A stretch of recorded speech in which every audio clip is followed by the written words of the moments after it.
sabe, perder alguém que você ama muda tudo. Há 4 anos, perdi meu marido, Boa Canson. Ele foi meu companheiro por 47 anos, meu apoio, meu melhor amigo. Depois que ele se foi, a vida parecia um rio lento e vazio, fluindo sem propósito. Eu não sabia como viver sem ele, e cada pequena decisão parecia impossível. Mas havia uma coisa que eu podia fazer: eu podia ajudar a família dele, as pessoas que ele amava, as pessoas que eu nunca havia conhecido de verdade. Então, comecei a enviar dinheiro. $500 todos os meses, sem falhar. No começo, parecia a coisa certa a fazer. Eu dizia a mim mesma que era generosidade, bondade, uma forma de honrar a memória de Bo. Nunca fiz perguntas, nunca esperei nada em troca. Era apenas o que eu achava que uma viúva deveria fazer.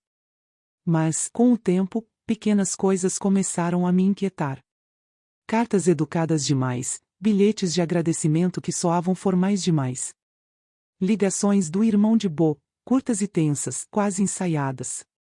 Tentei ignorar, dizendo a mim mesma que o luto estava me fazendo imaginar coisas. Numa manhã fria de outono, enquanto eu preparava o cheque de sempre, minha querida amiga Camila Engstrom percebeu minha hesitação.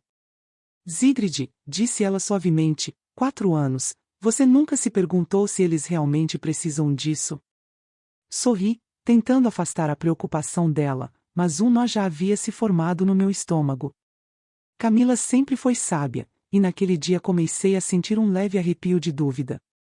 As semanas passaram, e a sensação só aumentou. Comecei a observar em silêncio, percebendo pequenos detalhes que antes eu havia ignorado: móveis novos, um carro caro demais, viagens que eles nunca mencionavam antes. Meu coração afundou. Seria possível que, durante todos esses anos, minha generosidade tivesse sido mal utilizada? Eu não queria acreditar nisso, mas a verdade parecia inevitável. Então Matt Zobeg entrou na minha vida. Eu já o conhecia de vista, apenas mais um vizinho, mas agora ele surgiu com um aviso. Sigrid, disse ele em voz baixa, o que você acha que é bondade pode não ser visto assim. Algumas pessoas se aproveitam sem nenhum remorso. As palavras dele me abalaram. Eu sempre acreditei em dar de coração, em confiança, em respeito. Será que eu realmente havia sido enganada? Pela primeira vez, percebi que a vida que eu levava depois da morte de Bo, o silêncio, a rotina, o senso de propósito ao ajudar a família dele, talvez tivesse sido construída sobre uma mentira. Meu peito apertou ao pensar em cada cheque, em cada mês, em cada gesto de boa vontade. 4 anos da minha vida, dedicados em silêncio a pessoas que talvez nunca tivessem merecido. E, ainda assim, mesmo naquele momento de medo e incredulidade, uma estranha clareza se instalou em mim. Eu entendi que isso não era apenas sobre dinheiro. Era sobre respeito, sobre dignidade, sobre saber quando parar de dar a quem nunca vai retribuir. Durante décadas, vivi com paciência, amor e cuidado. E agora, finalmente, compreendi que o amor às vezes exige coragem, coragem para confrontar, exigir a verdade e proteger a si mesma. Esta história, a minha história, não é apenas sobre perda ou generosidade. É sobre traição, descoberta e os momentos chocantes que fazem você questionar tudo em que acreditava. O que aconteceu depois disso mudou minha vida para sempre. Os dias seguintes foram os mais difíceis que eu havia vivido em anos. Eu repetia as palavras de Matt na minha mente, uma e outra vez. Será que podia ser verdade que a família de Bo vinha se aproveitando do meu luto todo esse tempo? Só de pensar nisso, minhas mãos tremiam. Caminhei pelo meu pequeno jardim, o vento farfalhando as folhas douradas, pensando em cada carta, cada telefonema, cada cheque que eu havia enviado. Eu havia confiado neles, amado-os quase como amava Bo, e agora a dúvida corroía meu coração. Camila percebeu meu desconforto imediatamente. Sigrid, você não pode continuar sofrendo em silêncio.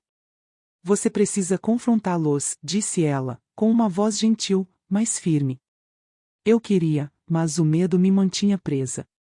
Medo do que eles poderiam dizer, medo da raiva e, acima de tudo, medo de descobrir que eu estivera cega por todos esses anos. Ainda assim, as palavras de Camila ecoavam na minha cabeça, empurrando-me para frente, lembrando-me de que eu não era impotente. Uma semana depois, decidi enviar uma carta, educada, porém firme, pedindo esclarecimentos. Escrevi com cuidado, cada palavra medida, perguntando como o dinheiro havia sido usado. E então, esperei. Cada dia parecia mais pesado que o anterior. O telefone permanecia em silêncio, e quando o irmão de Bo Akanson, finalmente ligou, seu tom era estranho, suave, quase hesitante. "O que é isso, Sigrid?" perguntou ele. Mas havia algo em sua voz que eu não podia ignorar. "Eu só quero entender", respondi, mantendo a voz firme, apesar do coração disparado. "Tenho enviado dinheiro há 4 anos. Preciso saber como ele foi usado." Houve silêncio. Então, em voz baixa, ele disse: "Talvez seja melhor conversarmos pessoalmente." Naquele dia, eu disse a mim mesma que precisava manter a calma, lembrar que eu tinha 70 anos, não era uma jovem imprudente. E, ainda assim, enquanto me preparava para sair de casa, uma mistura estranha de medo e expectativa se instalou no meu peito. O que eles diriam? Que verdades seriam reveladas? Será que Mads estava certo, que minha bondade havia sido distorcida em algo que eu nunca imaginei? Antes de sair, parei junto à janela e pensei em todos os anos que dediquei a Bo, à sua família, a manter a paz. Pensei na minha própria vida, nas noites solitárias, nas refeições silenciosas, nos sonhos de viver sem preocupações. E percebi que aquele confronto não era apenas sobre dinheiro. Era sobre recuperar a vida que o luto tentou consumir, sobre preservar minha dignidade, sobre encarar a verdade, por mais dolorosa que fosse. Se você está gostando desta história até agora, deixe um like, isso me ajuda a compartilhar histórias reais que tocam nossos corações, histórias que nos fazem questionar, refletir e, às vezes, até sorrir diante do inesperado. Cheguei à casa deles, o ar frio com um leve cheiro de lenha queimada. O irmão de Bo abriu a porta, o rosto cuidadosamente neutro. Mas notei a tensão, a mudança sutil na postura que denunciava o desconforto. Ao entrar, senti o peso de 4 anos cair sobre todos nós, um silêncio que falava mais alto do que qualquer palavra. E então, na quietude da sala de estar, com apenas o tic-tac do velho relógio como testemunha, a primeira verdade veio à tona, algo que eu jamais havia antecipado, algo que me fez prender o fôlego, sentindo ao mesmo tempo medo e uma estranha sensação de clareza. O tipo de revelação que faz você questionar o próprio julgamento, que faz se perguntar como tanto tempo pôde passar sem que você percebesse. E naquele momento, eu soube que minha vida nunca mais seria a mesma. Ainda não conseguia imaginar o que viria a seguir, mas estava pronta para enfrentar, para enxergar a verdade com meus próprios olhos. A verdade, quando finalmente veio à tona, atingiu-me com uma força que eu nunca tinha imaginado. O irmão de Bo confessou, hesitou no começo, mas aos poucos as palavras começaram a sair. Sim, eles viviam confortavelmente, além do que podiam pagar, mas havia muito mais do que isso. Existiam segredos, ressentimentos antigos, mal-entendidos que haviam apodrecido em silêncio ao longo dos anos. O meu dinheiro não tinha sido usado apenas para luxos, mas também para cobrir dívidas e obrigações das quais nunca me falaram. E, diante dessa revelação, uma mistura estranha de alívio e dor profunda tomou conta de mim. Percebi então que a minha raiva, a minha desconfiança, o meu medo, embora legítimos, estavam entrelaçados com anos de luto e solidão. A família de Bo era falha, sim, mas era humana, lutando de formas que jamais soube explicar. Senti o peito apertar quando uma enxurrada de memórias de Bo me invadiu, o jeito como ele ria, o calor suave da sua mão na minha, as manhãs silenciosas em que conversávamos sobre nada.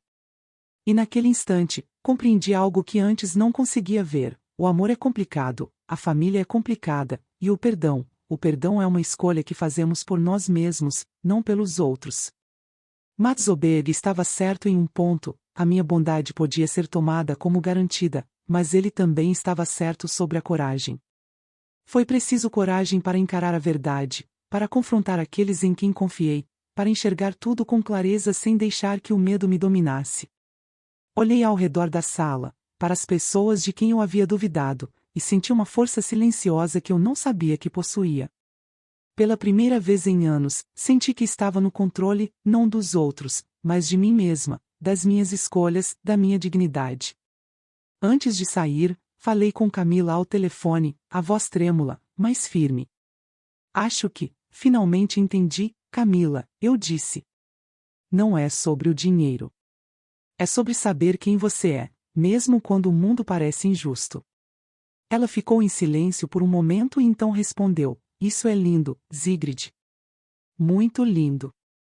Enquanto caminhava de volta para casa, o vento tocando meu rosto, senti um peso sair dos meus ombros.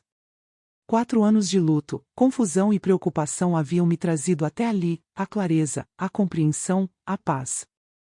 A vida nunca mais seria simples, mas talvez seja isso que a torna tão preciosa. E eu sabia, no fundo do meu coração, que podia continuar, não como alguém definido pela perda, mas como alguém fortalecido pela verdade. Se você ficou comigo até o fim desta história, espero que ela tenha tocado você de alguma forma. Deixe um comentário compartilhando seus pensamentos ou uma lembrança de amor e coragem que você guarda com carinho. E, se você gostou dessa jornada, não se esqueça de se inscrever para mais histórias que revelam as verdades inesperadas da vida, da família e do coração.